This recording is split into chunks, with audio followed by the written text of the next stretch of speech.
A Year for Accumulation with Monex, featuring managing partner of CPM Group and author of the Monex Precious Metals Market Outlook Report, Jeffrey Christian. Hello, my name is Sean Brasney, Sales Director for Monex Deposit Company. I'm here with Jeffrey Christian, Managing Director of CPM Group and author of our Year for Accumulation report. As always, Jeffrey, it's great to have your time and your knowledge with us today. Thank you very much for being with us. It's good to be here. I'm glad to be with Monex, and happy summer. Jeffrey, in the beginning of our Year for Accumulation report, you mentioned that there are various events in May and June that got the Federal Reserve to be a little bit more concerned about the outlook for the U.S. economy and be more open to cutting rates in 2019. Would you be willing to review some of those events with us? Yeah, I think the biggest issue was worsening trade war issues, both between the United States and China. You had a ramping up of the rhetoric on both sides in May and in early June. And then you also had the U.S.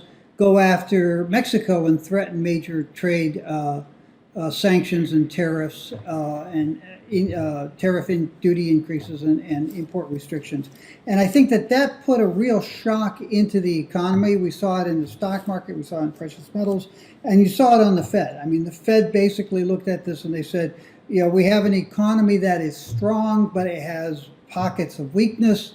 And, you know, with the gathering negative potential problems related to these trade wars, I think we have to be cautious. And, you know, if you think about it, just going back to December, in December of 2018, the Fed was still gung-ho that it would be raising interest rates in this year. And then in January, it signaled that, well, maybe it isn't going to, and it's going to take a pause. And by May, June, they're talking about the potential for rate cuts. And so I think that was probably the biggest thing that pushed gold prices higher in the second half of June. I've seen reports of as much as a 100% consensus for a July rate cut go from 50 basis points down to 25 basis points. But a rate cut in July still feels kind of early. We've even seen a Fed governor call it an insurance cut. Do you think that the 25 basis point cut is already priced into the market? I'm not sure that it's priced into the market, and I agree with you that, you know, a rate cut at the end of July probably is premature. If there is a rate cut, it's probably going to be 25 basis points, not 50 basis points, we think. But it's going to depend on the economic and political developments that are going on at the time. Right now, we've sort of backed away from the chaos that we saw in late May and early June. So I think it is a little bit premature to expect the Fed to cut rates in July still.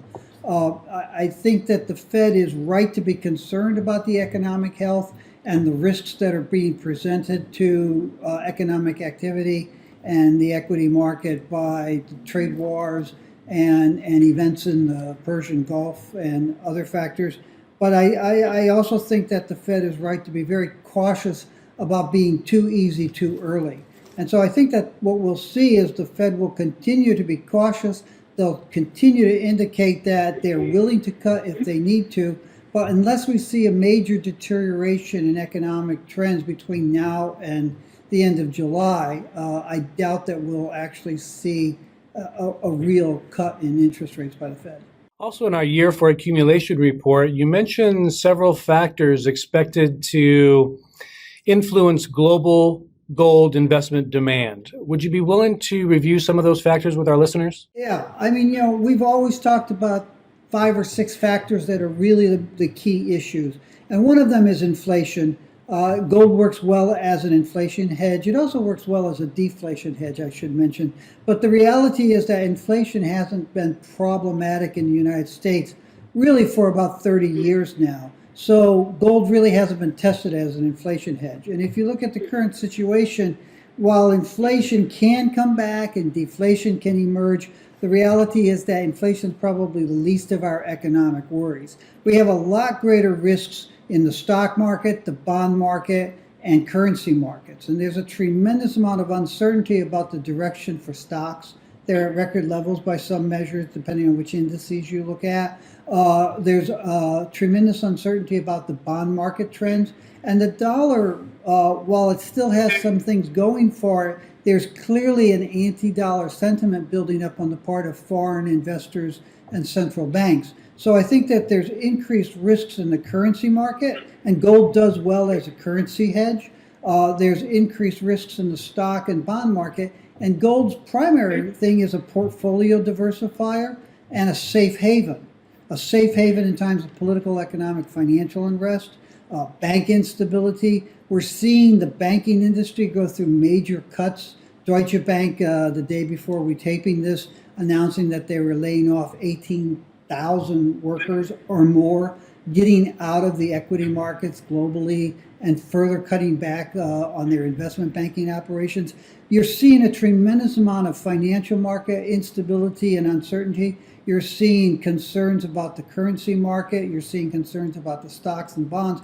And gold does well as a safe haven against those kinds of risks and as a portfolio diversifier at times when the stocks or the bonds or the currencies are looking particularly bad and risky. Jeffrey, thank you very much for, again, your time and your knowledge. A great opportunity for our investors right now to call Monex and ask for your free Year for Accumulation report.